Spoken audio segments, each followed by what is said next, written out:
다시 예레미야 말씀을 함께 한 장 한 장 마음에 새기면서 또 말씀으로 기도하는 그런 32번째 시간을 가지려고 합니다. 오늘 우리가 교독한 본문을 중심으로 해서 땅을 사라 그런 제목으로 말씀을 나누고 함께 기도하려고 합니다. 땅을 사라 그러니까 마침 제가 부동산 업자 같은데 여러분도 땅을 많이 살 수 있기를 바랍니다. 성경에서 땅을 사라 하나님께서 말씀하시는 것이 아마 이것이 유일한 말씀이 아닌가 그런 생각을 하는데, 왜 하나님께서 갑자기 예레미야에게 땅을 사라라고 할까? 그 이유를 함께 살펴보면서 이 말씀이 오늘날 우리에게 주시는 도전은 무엇인지 함께 상고해 보려고 합니다. 먼저 32장 1절을 보면 시대적인 배경이 나와 있습니다. 1절에 유다의 시드기야 왕 10째 해 곧 느부갓네살 18째 해에 여호와의 말씀이 예레미야에게 임하니라. 자, 먼저 시드기야 왕이 다스리는 때입니다. 이 시드기야 왕은 참고적으로 유다의 마지막 왕입니다. 시드기야 시들었다 이렇게 생각하면 돼요. 완전히 시들어 없어졌다. 그래서 시드기야 마지막 왕이에요. 자, 그런데 10년 동안 다스리던 그런 때라는 거예요. 그러면 이 10째 해의 의미가 뭐냐? 우리 잠깐 예레미야 52장을 한번 뒤로 돌아가 보겠습니다. 예레미야 52장 14절을 보면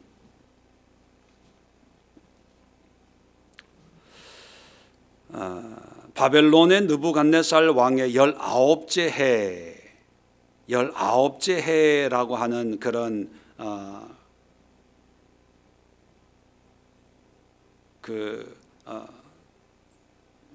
19째 해면은 오늘 32장 1절에 보면 시드기야 왕 10째 해 곧 느부갓네살 18째, 느부갓네살 18년째 해고, 52장을 보면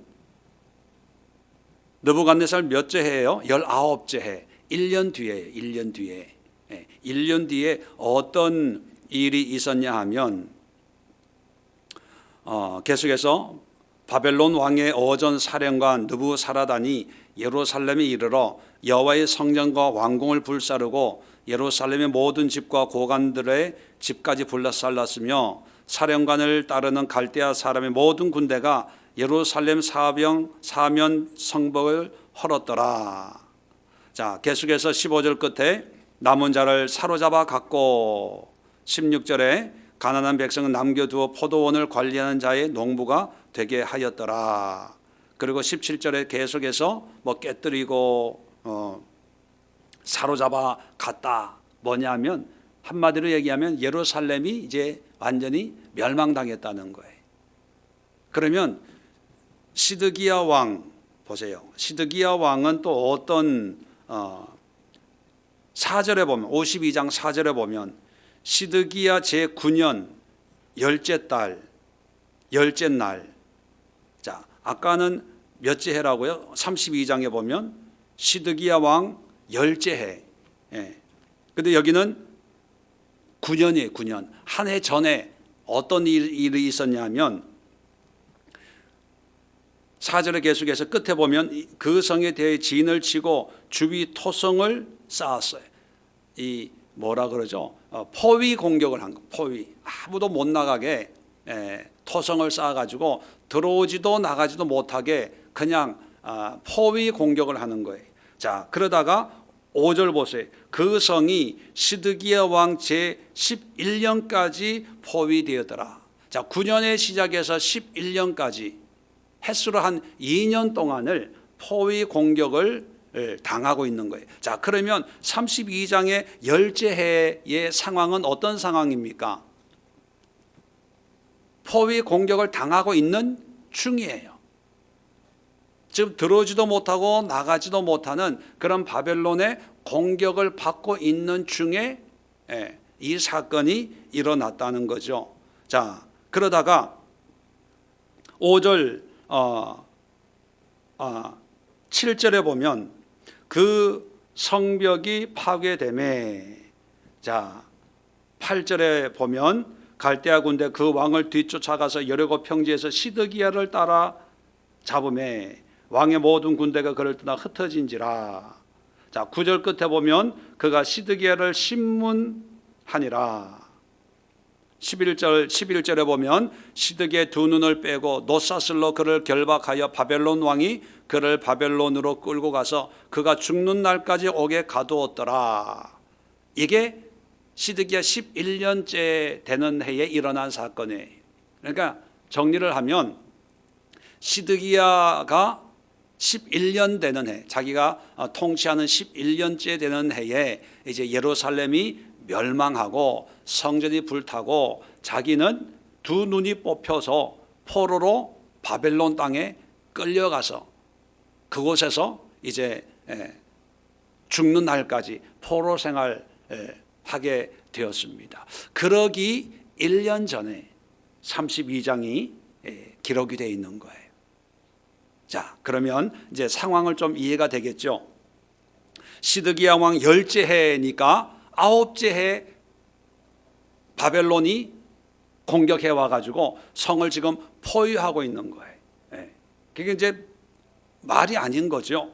자, 그런데 2절에 그런 내용이 있습니다. 그때 바벨론 군대는 예루살렘을 에워싸고 선지자 예레미야는 유다 왕의 궁중에 있는 시위대 뜰에 갇혔으니, 자 지금 위기 상황 속에 있는데 예레미야는 시위대 뜰에 갇혔다. 시위대가 뭐냐면 왕의 어떤 경호실, 경호대 같은 그런 역할을 합니다. 그래서 시위대 뜰에 갇혔다는 것은 왕의 오명, 왕명을 거역한 아주 흉악한 죄인으로 아주 왕궁에 있는 특별 감옥에 갇혀 있는 그런 상황입니다. 자, 3절 5절에 보면 왜 갇혀 있는지를 설명을 해줍니다. 이는 이유를 얘기하는 거죠. 그가 예언하기를, 예레미야가 뭐라고 얘기했냐면 여호와의 말씀해 보라, 내가 이 성을 바벨론 왕의 손에 넘기리니 그가 차지할 것이며 유다 왕 시드기야는 갈대인의 손에 벗어나지 못하고 반드시 바벨론 왕의 손에 넘겨진 바 되리니 입이 입을 대하여 말하고 눈이 서로 볼 것이며 그가 시드기야를 바벨론으로 끌어가리니 시드기야는 내가 돌 볼 때까지 거기에 있으리라. 여호와께서 이와 같이 말씀하시니라. 너희가 갈대인과 싸울지라도 승리하지 못하리라 하셨다 하였더니 유다 왕 시드기야가 이르되 내가 어찌하여 이같이 예언하였느냐 하고 그를 가두었음이었더라. 무슨 얘기입니까? 지금 전쟁에 이기지 못합니다. 시드기야 왕 당신은 반드시 바벨론 포로로 끌려가게 될 겁니다. 이 나라는 망할 겁니다. 이렇게 예언을 하는 거예요. 그러니까 왕 입장에서는 기분 나쁘죠. 민심이 흉흉한데 기름 불난 집에 기름 붓는 것처럼 그런 예언을 하고 돌아다니니까 안 되겠다. 이 반역이다. 뭐 국가 원수 모독죄 뭐 이런 걸 죄명을 씌워가지고 그 특별 수용 그 감옥에 시위대들에 가둬놓은 거예요. 자, 그런데 여기까지는 뭐 이제 상황 이해가 잘 됩니다. 그런데 6절에 보면 예레미야가 이르시되 여호와의 말씀이 내게 임하였느니라. 하나님의 말씀이 이제 시위대 뜰에 갇혀 있는데 이 말씀이 임한 거예요. 오늘 읽은 내용을 쭉 보면 뭡니까? 밭을 사라는 거예요. 베냐민 땅 아나도스에 있는 그 밭을 사라는 거예요. 여러분, 지금 제가 서론적으로 지금의 상황을 말씀 드린 그런 상황 속에 여러분 같으면 땅에다가 투자를 하겠어요? 안 하겠어요? 뭐 투자하고 싶어도 할 돈이 없어서 못 하겠지만 아니, 나라가 지금 이렇게 한번 생각해 보세요. 남북한에 전쟁이 일어나요. 전쟁이. 북한에서 6.25처럼 이렇게 쳐들어 내려와 가지고 서울시를 포위 공격을 하고 이제 언제 총알이 대포가 날아올지 모르는 상황에 있어요.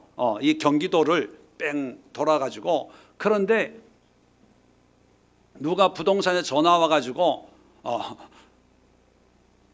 여기 진짜 좋은 땅이 나왔는데 너무너무 좋은 땅이 나와 있는데 이거 땅 한번 사세요.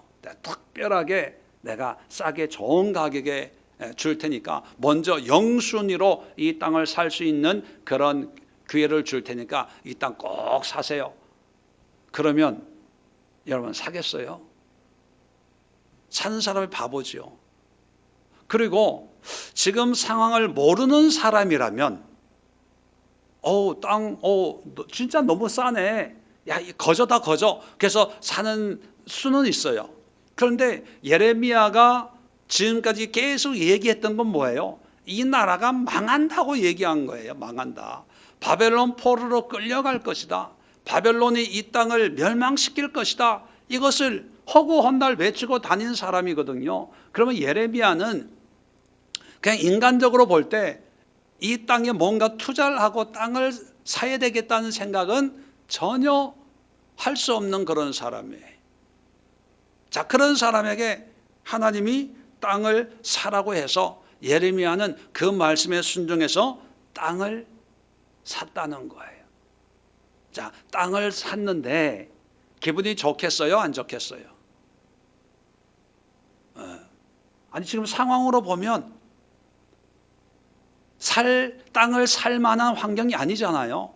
그런데 하나님의 말씀을 하시니까 거기에 순종해서 땅을 사긴 샀는데 괴로워 죽겠는 거예요. 자, 16절 보세요. 내가 매매 증서를 네리야의 아들 바룩에게 넘겨준 뒤에 여호와께 기도하여 이르되 슬프도소이다 하면서 쭉 기도합니다. 슬퍼요, 괴로워요. 그러면서 제일 끝에 뭐라고 말씀하냐 하면 25절 보세요. 주 여호와여, 주께서 내게 은으로 밭을 사며 증인을 세우라 하셨으나 이 성은 갈대아인의 손에 넘겨진 바 되었나이다. 뭐예요? 하나님이 사라고 해서 샀지만 결국 이 성은 망하고 없어질 거 아닙니까? 그런데 내가 왜 이걸 사라고 해가지고 나에게 이렇게 힘들게 합니까? 슬프도소이다 이러는 거예요. 자, 여기서 우리는 하나님이 왜 이런 상황에 땅을 사라고 했고 예레미야는 그렇게 슬픈 가운데 하나님의 말씀에 순종을 했고 결과론적으로 하나님은 이런 걸 통해서 우리 믿는 자들에게 뭘 말씀하기 위해서 이런 말씀을 성취를 하시고 이루어 가시는 걸까 하는 거예요. 단순히 땅 사서 지금 땅 가격 쌀 때 사가지고 나중에 이스라엘이 유다가 돌아오면 땅값이 오를 거니까 투자해라. 부동산 투기의 원조를 보여주기 위함일까? 우리는 한 세 가지 면에서 이 땅을 사라 라고 하는 이 말씀을 묵상할 필요가 있습니다. 첫 번째 개인적인 면이에요. 개인적인 면에서 예레미야에게 땅을 사라고 하는 것은 어떤 의미냐면, 자, 개인적으로 지금 예레미야는 시위대 뜰에 갇혔어요. 갇힌 이유가 뭐예요? 하나님의 말씀을 전하다가 왕의 미움을 사서 갇힌 거예요. 자, 시국적으로는 바벨론이 지금 공격을 하려고 포위를 하고 있고, 개인적으로는 시위대 뜰에 반역죄로 갇혀가지고 언제 무슨 일이 일어날지 모르는 그런 상황이에요. 한마디로 희망이라고는 없는 그런 상황입니다. 절망이지요. 절망 중에 있는 예레미야에게 땅을 사라는 것은 죽을 사람에게 땅을 사라 그래요? 살아날 사람에게 땅을 사라 그럽니까? 살 사람에게 땅을 사라는 거예요. 그러니까 매매 증서를 쓰고 증인까지 해가지고 도장을 찍어가지고 항아리에다가 꼭 보관해라. 요즘 같으면 은행에 잘 보관해 놔라. 금고에. 그런 의미거든요. 그 얘기는 뭡니까? 넌 안 죽어. 살아나. 그거예요. 자, 왜 안 죽습니까? 환경이 어떻고 상황이 저렇고 지금 뭐 경제가 어렵고 군사적으로 이런 어려움이 있고 지금 망할 이유를 찾으면 아마 수백만 가지 수천 가지 이유를 댈 수 있는 상황이에요. 반대로 이런 상황에서 시위대 뜰 안에 갇혀 있는 예레미야의 입장에서 희망을 찾으려면은 어디에도 희망은 없어요. 무슨 희망이 있습니까? 절망하는 거예요. 낙심하는 거죠. 결국 하나님의 말씀에 순종한 결과가 비록 결국은 시위대 뜰에 갇혀서 이렇게 죽나 보다 그런 생각을 할 때 하나님이 밭을 사라. 그 얘기는 뭐냐면 넌 안 죽어. 넌 안 죽어. 너는 나중에 이 땅의 주인이 될 거야. 걱정하지 마. 염려하지 마. 자, 제일 먼저 이 땅을 사라라고 하는 이 의미는 개인적으로 예레미야에게 주는 하나님의 희망입니다. 그 희망은 뭐예요? 비록 환경은 죽을 것 같이 힘들어도 하나님의 말씀에 순종하는 사람에게는 하나님이 은혜를 입혀주신다는 거예요. 하나님이 함께 한다는 거예요. 다시 말씀드리면 모든 상황이 절망 가운데 있을 때 하나님의 말씀을 붙들고 사는 사람은 시위대 뜰에 갇혀서 내일 죽을 수 있는 그런 상황 속에 있더라도 하나님의 말씀을 붙들고 사는 사람에게는 다시 생명의 약속, 보증을 하나님이 주신다는 거죠. 그래서 힘들고 어렵고 이 나라가 어지럽고 소문이 딩숭숭한 이런 상황에 그래도 하나님의 말씀, 하나님 앞에 순종, 하나님의 절대 복종하는 그런 사람에게는 하나님이 다시 소망이 되고 희망이 된다는 거죠. 아까도 말씀드렸지만 이런 상황에서 땅을 산다는 것은 그렇게 쉬운 일이 아닙니다. 그래서 예레미야도 어쩔 수 없이 순종을 했지만 슬프도소이다 그러면서 하나님 앞에 기도해. 이 나라가 망하는데 이 땅이 무슨 소용이 있습니까, 하나님? 내가 아무래도 미친 것 같아요. 정신이 어떻게 된 것 같아요. 그런 마음으로 하나님 앞에 기도를 할 정도였어요. 왜? 예레미야도 사람이잖아요. 그런데 하나님께서 아니야, 이 땅은 네 거야. 그 얘기는 뭐냐면 넌 안 죽어. 안 죽어. 여러분, 오늘날도 뭐 뉴스를 보지만 속 시원한 뉴스 있습니까? 늘 보면 뭐 몇 명이 죽었네. 이제는 기대가 돼요. 내일은 몇 명이 죽을까? 그런 시대가 돼버렸어요. 100명이 죽었는데 100명, 90명 죽었다 그러면 오늘은 좀 낫네. 뭐 이렇게 돼버렸어요. 뭐 경제적으로 좀 시원한 소식이 있습니까? 정치적으로 또 뭐 시원한 뭐 뉴스거리가 있어요? 사방을 둘러봐도 없어요. 자, 그럴 때 우리는 불평하고 원망하고 짜증내고 뭐 인생이 뭐 이러냐 뭐 그럴 수 있어요. 그런데 그럼에도 불구하고 하나님이 예레미야를 통해서 하나님의 말씀에 순종하고 비록 힘들고 어렵고 답답하고 안타깝고 어떤 때는 야, 내가 이렇게 사는 게 이게 제정신이야? 지금 이런 시국에 내가 기도하고 예배드리고 말씀으로 산다는 게 이게 멍청한 거 아니야? 그렇게 생각이 들지라도 그래도 희망은 하나님밖에 없습니다. 소망은 예수님밖에 없습니다. 그렇게 살아가는 그 삶을 하나님이 기대하시고 보시기를 원하신다는 거예요. 왜냐하면 안 죽는다는 거예요. 내가 희망이라는 거예요. 하나님이 내가 너의 희망이야. 내가 너의 생명이야. 땅을 사. 이럴 때 땅을 사. 그 땅의 주인이 될 거야. 그런 의미로 땅을 사라고 하는 거예요. 두 번째 의미는 뭐냐면 시대적인 권면을 말씀하고 있습니다. 아까도 말씀드렸지만 지금 1년 뒤면 나라는 망하고 시드기야는 두 눈이 뽑히고 포로로 끌려갈 그런 운명에 처해 있습니다. 지금 불과 1년 앞두고 이런 상황이 벌어지는데 본인들은 시드기야 왕은 모른다는 거예요. 예레미야가 당신은 반드시 포로로 끌려가고 이 나라는 망할 겁니다 라고 했을 때 기분 나빠가지고 시위대들의 감옥에 쳐넣었거든요. 그 얘기는 뭡니까? 아니야, 나는 이 문제를 해결할 수 있어, 극복할 수 있어, 남쪽에 있는 애굽의 힘을 빌려가지고 이 바벨론을 몰아낼 수 있어. 아주 자신만만한 그런 생각을 가지고 있는 거죠.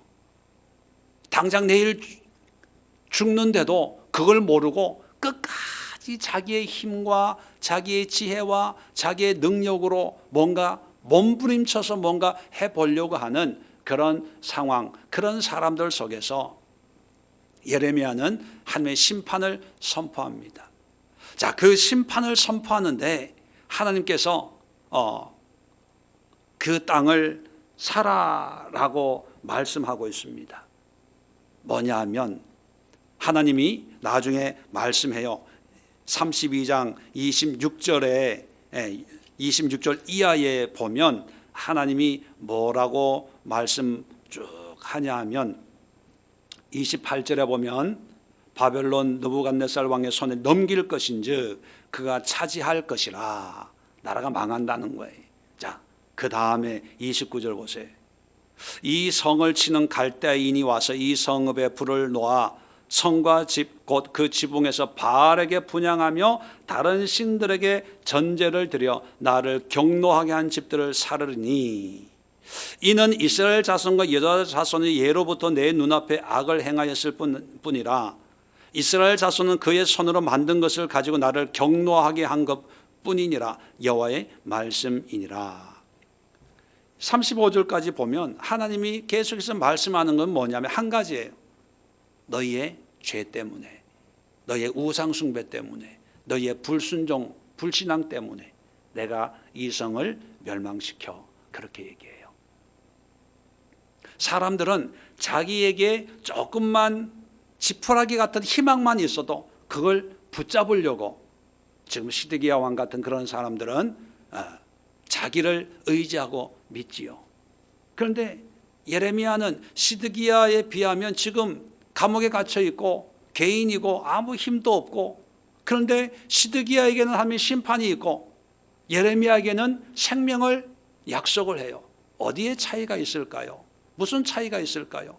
세상의 신분요, 재산, 학벌, 권세, 권력, 직분, 그게 아니라 하나님의 말씀에 순종하는 삶을 사냐, 그렇지 못하냐, 그거예요. 하나님이 심판하는 그런 땅에도 하나님이 나에게 주시는 생명의 그런 땅을 소유하는 사람이 있다는 거예요. 다 망한다고 해서 다 망하는 게 아니에요. 누가 그러더라고요. 요즘에 경기가 안 좋다고 다 경기가 안 좋은 게 아니라 불경기일 때 바빠 죽는 그런 일이 있어요. 다 안 된다고 해서 다 안 되는 게 아니라 남들 안 될 때 되는 집이 있다는 얘기예요. 지금 다 하나님께서 심판하겠다고 말씀하시거든요. 포로로 다 끌려가게 했다고 말씀하시거든요. 이 땅을 내가 불로 심판하겠다 말씀하시거든요. 그런데 그런 심판 가운데 하나님이 주시는 희망의 사람이 있어요. 희망의 사람이. 그 희망의 사람은 세상에 지위가 있고 잘나고 멋있고 권세 있고 보란 듯이 떵떵거리고 누가 봐도 그런 사람이 아니라, 시드기야 왕과 예레미야를 비교하면 뭐 하늘과 땅 차이죠. 그런데 예레미야에게는 생명을 보장을 해주고 시드기야에게는 하나님의 심판을 말씀하고 있습니다. 그 차이는 어디에 있을까요? 믿음이 있다는 게, 믿음에 하나님을 믿고 신뢰하고 거룩한 삶을 살아내는 사람들에게는 다 죽을 것 같아도요, 하나님의 살 길을 열어줘요. 그러니까 지금 시대적으로 뭘 얘기하려고 하냐면 바벨론하고 싸우지 말고 누구하고 싸우라는 거예요? 죄와 싸우라는 거예요. 죄와. 불신앙과 싸우라는 거예요. 불신앙과. 내 안에 있는 욕심과 탐욕과 음란과 모든 더러움과 싸우라는 거예요. 자, 그래서 예레미야처럼 믿음으로 몸부림치다가 결국은 핍박 가운데 감옥에 들어가도 그것이 끝이 아니라 다시 회복이 되고, 반대로 하나님 없이 큰 소리치고 내 능력으로, 내 힘으로, 내 지혜로 어떤 도움을 통해서 내가 이 문제를 극복하리라, 그런 생각으로 발부둥 치는 사람이 있다고 한다면 결국은 그 결과는 멸망이고 패망이라는 거죠. 자, 그렇다면 오늘날 우리의 시대를 보면 아마 여러 생각들이, 방법들을 이야기할 수 있을 겁니다. 이제는 이제 목사님들이 광화문에 가서 이제 목사님들이 이제 정치를 하고, 이제 목사님들이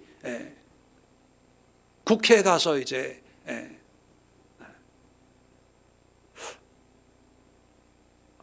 여러분들 어떻게 생각하십니까? 뭐 여러 가지 어떤 견해들이 있기 때문에 그게 옳다 그러다 그런 판단을 하기보다는 제 개인적으로는 이렇게 나라가 어렵고 사회가 어수선하고 위기가 있을 때 물론 개혁을 부르짖고 뭐 마이크를 들고 뭐 큰 소리 치고 대통령 욕을 하고 뭐 이런 사람도 뭐 나올 수 있겠죠 뭐. 그런데 제 개인적으로는요, 무슨 생각을 하냐면 난세에 이렇게 어려울 때, 이럴 때일수록 우리는 죄와 싸우고 내 자신과 싸우고 하나님 앞에 우리의 삶을 되돌아보고 하나님의 뜻이 어디에 있는지를 살피면서 바른 믿음, 바른 신앙, 바른 삶으로 돌아가는 그런 계기로 삼아야 되지 않을까라고 하는 것이 그냥 제 개인적인 그런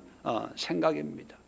왜냐하면 이것이 하나님이 땅을 사라라고 하는 이 말씀을 통해서 예레미야에게 주시는 어떤 위로이자 우리에게 난세를 어떻게 극복할까 해야 될까라고 하는 어떤 영적인 신앙적인 교훈이라고 저는 생각하기 때문이죠.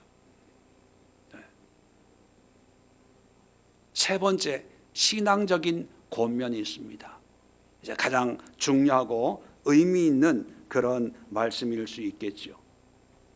자, 예레미야에게 땅을 사라고 하는 것은 사실 땅이 하나님이 심판하는 이유가 땅이 더러워져서가 아니라 사람들이 더러워져서 심판하는 거 아닙니까? 사실 땅은 죄가 없어요. 그 땅 위에 사는 사람들이지요.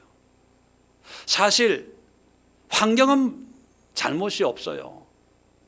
상황은 아무 잘못이 없어요. 왜냐하면 그 환경, 그 상황을 만든 게 누구예요? 사람이거든요. 우리는 돈을 탓해요. 이 돈 다 어디 갔어? 어디 숨었어? 사실 돈은 잘못이 없어요. 그 돈을 쓰는 사람이 잘못이지요. 무슨 얘기냐 하면 우리는 늘 환경을 탓해요. 나라를 탓하고 바벨론을 탓하고 시드기야 왕을 탓하고 환경을 탓해서 어떤 변명과 핑계를 대서 그래서 내가 이렇게 힘든 거야 이렇게 얘기하기 쉽지만 사실 엄밀하게 보면 그런 환경을 상황을 만든 주체가 누구냐? 바로 인간 우리거든요. 우리. 그러니까 땅을 사라는 것은 땅이 잘못된 것이 아니라 그 땅을 사용하고 그 땅에 살고 있는 사람들이 잘못돼서 이런 하나님의 심판이 임하는 거야. 그래서 환경을 미워하지 말고 그 상황을 부정하지 말고 그냥 그걸 내 것으로 품으라는 거예요. 그러면 때가 되면 그 땅을 다시 돌려주겠다는 거죠. 자, 36절 보세요. 32장 36절. 자, 끝부분에 보면 바벨론 왕의 손에 넘긴 바 되었다 하는 이 성에 대하여 이같이 말씀하시니라. 자, 예루살렘에 대해서 말씀하는 거예요.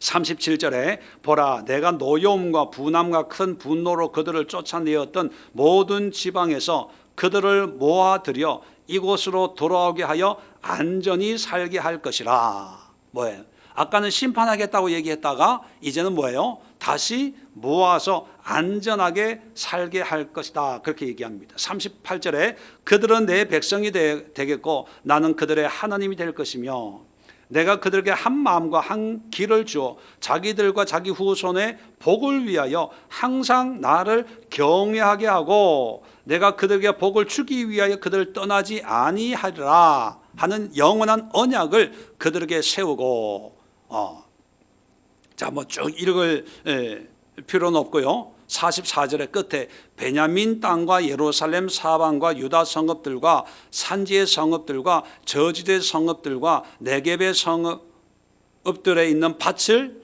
은으로 사고 증서를 기록하여 봉인하고 정인을 세우리니 이는 내가 그들의 포로를 돌아오게 함이니라.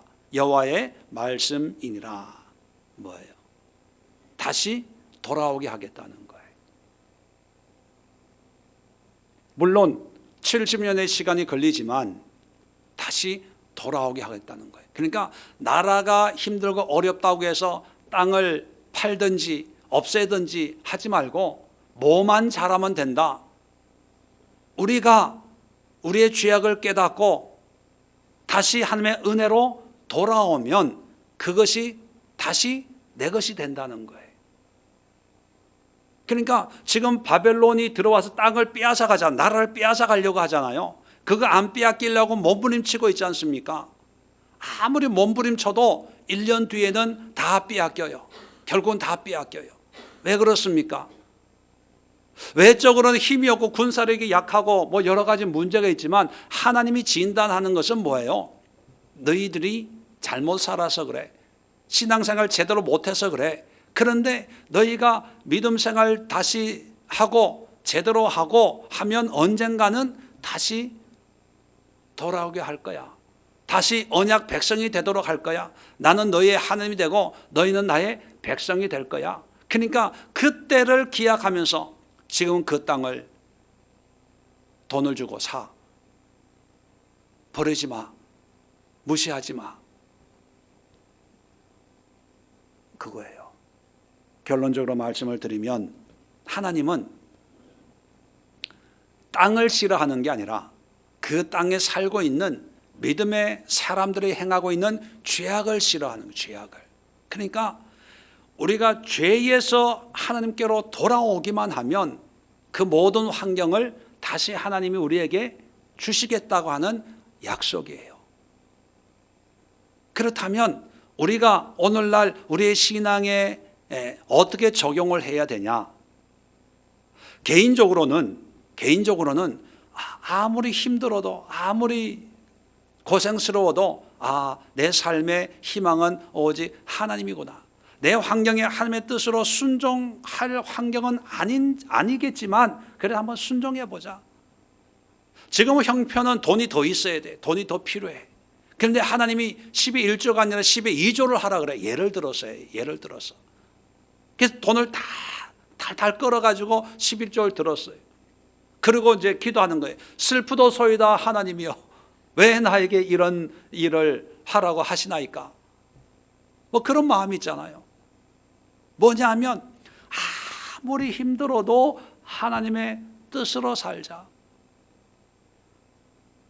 이런 기도를 할 때 예레미야는 아마 내가 다시 살아날 거야 라고 하는 그런 환경적으로 그런 걸 느낄 수 없는 상황이었을 거예요. 그러니까 너무 괴롭고 슬픕니다 라고 그렇게 기도하겠죠. 그런데 그렇게 힘들어도 믿음으로 살면 하나님이 다시 회복시켜 준다는 그런 말씀을 우리 개인의 삶에 적용을 해야 됩니다. 두 번째, 오늘날 뒤숭숭하잖아요. 우한, 폐렴, 듣도 보도 못한, 이제 내년에는 어떤 신제품이 나올지 기대가 됩니다. 자꾸 최신 게 나온대잖아요. 이 코로나 바이러스는 변종이 되니까 앞으로는 뭐 기가 막힌 게 나올 거예요. 기가 막힌 게. 이런 상황 속에서 우리가 붙잡아야 될 게 뭐예요? 하나님인데 그 하나님을 붙잡는다는 게 뭐예요? 더 많은 예배, 더 열심히 봉사하고 더 열심히 교회 충성하고 그것만이 아니라 우리의 삶이 변화돼야 돼. 삶이 변화. 삶은 변화되지 않고 교회만 들락날락 한다고 해서 이것이 하나님이 기뻐하시는 것이 아니라 제가 40일 기도하기 전에 예레미야 공부 계속할 때 늘 말씀했죠. 유다 백성들이 멸망한 게 예배 안 들어서 망했어요. 절기 안 지켜서 망했어요. 11주 안 들어서 망했어요. 제물 안 들어서 망했어요. 아니에요. 누구보다 열심히 예배 드렸고 누구보다 열심히 제물 갖다 바쳤고 누구보다 열심히 절기 이런 거 다 지켰어요. 그런데 망했어요. 왜요? 삶이 안 바뀌는 거예요. 삶. 오늘날도 저는 오늘날의 신앙을 한국교회를 보면 참 답답해요. 제 자신부터가 교회당이 없어서가 아니고 예배할 성도가 없어서가 아니고 돈이 없어서가 아니라 어쩌면 시대가 뒤숭숭하면 더 기도하러 교회에 모이기도 해요.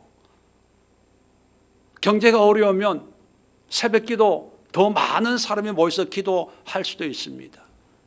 개인적으로 어려움이 있고 질병이 찾아오고 문제가 생기면 개인적으로 더 열심히 하나님을 의지하려고 하는 그런 일도 생길 수가 있어요. 그런데 그게 문제가 아니라 그렇게 기도하고 하지만 결국은 뭐예요? 문제에 매달리지 삶의 변화가 없다. 삶의 변화. 죄를 끊어내고 하나님의 정결하고 거룩한 신부의 삶을 살겠다고 하는 구별된 삶으로 돌아오는 그런 사람들이 과연 얼마나 될까?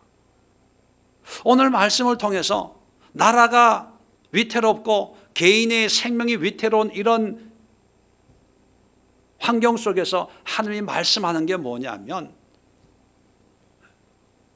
너희들이 변화되기를 원해.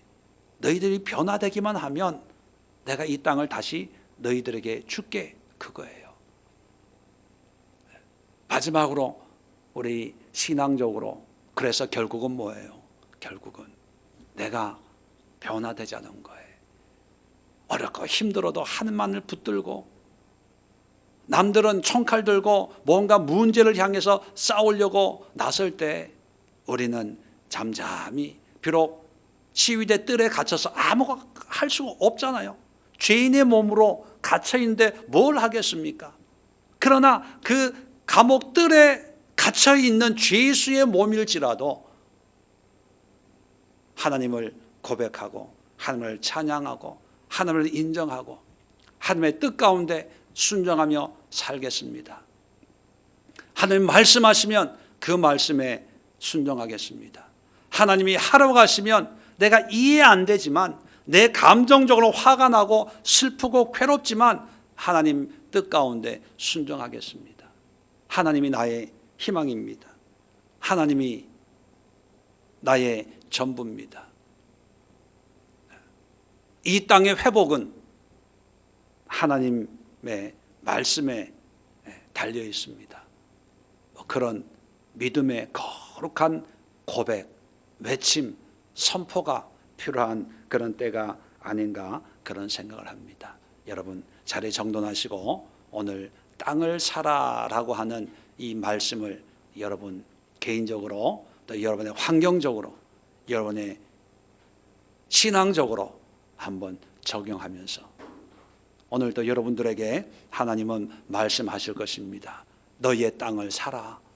비록 환경이 어렵고 힘들고 경제적으로 육체적으로 어렵고 하지만 땅을 사라 라고 하는 그런 음성이 들릴 것입니다. 그 의미가 무엇인지 함께 묵상하면서 기도하면서 힘들고 어려운 환경만 보지 말고 우리의 희망 되시는 예수님을 바라보면서 거룩한 믿음으로 여러분의 환경을 붙들고 그 환경 속에 역사하는 하나님의 뜻을 분별하면서 거룩한 성도의 삶을 살겠노라는 그런 고백으로 함께 기도할 수 있기를 바랍니다. 함께 기도할 때 교회를 위해서